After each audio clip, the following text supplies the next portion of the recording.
आज जो खबर आप देख रहे हैं उसका संकेत गुरुजी पहले ही दे चुके थे। विश्व मौसम विज्ञान संगठन ने अल नीनो को लेकर चेतावनी दी है, जिससे सूखा, तेज मौसम बदलाव और बाद में बाढ़ जैसी स्थिति बन सकती है। गुरुजी ने कहा था कि प्रकृति में बड़े परिवर्तन आने वाले हैं।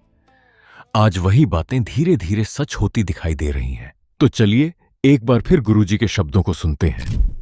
सूर्य जो है वो रोहिणी नाम के नक्षत्र के पास से गुजरते हैं, यानी रोहिणी नाम के तारे के पास से गुजरते हैं।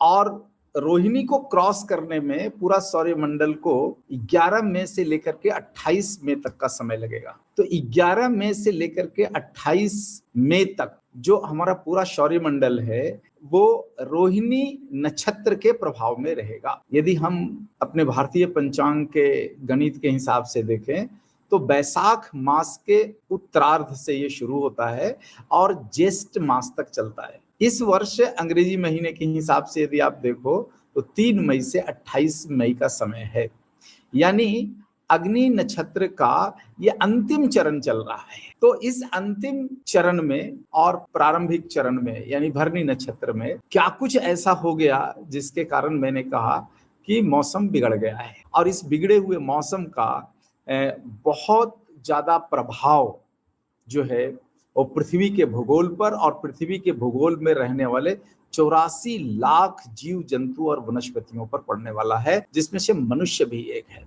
पिछले यदि 1000 वर्षों का पाम्बु पंचांग का यदि आप विश्लेषण देखेंगे तो ये स्पष्ट होता है कि यदि अग्नि नक्षत्र का पहला चरण यानी भरणी नक्षत्र में जब सौरमंडल भरणी नाम के तारे के पास से गुजर रहा हो और उस समय जिस जिस क्षेत्र में वर्षा हो जाती है उस क्षेत्र में आषाढ़ के महीने में या सावन और भादवा के महीने में यानी जुलाई, अगस्त और कुछ 10 सितंबर तक जो मूलतः वर्षा ऋतु है उसमें वर्षा नहीं होती और अकाल पड़ता है, बहुत छिटपुट बारिश होती है और कई क्षेत्रों में अतिवृष्टि होती है। ये 1000 साल का विश्लेषण मैं बता रहा हूं पाम्बु पंचांग का। तो मैं देख रहा हूं कि इस साल सौरमंडल जैसे ही भरणी नक्षत्र के पास से गुजरना शुरू हुआ, लगभग कुछ क्षेत्रों को छोड़कर संपूर्ण भारत में वर्षा हुई है। अर्थात इन क्षेत्रों में आने वाले समय में वर्षा नहीं होगी या बहुत अल्प वृष्टि होगी। जिन क्षेत्रों में भरणी नक्षत्र में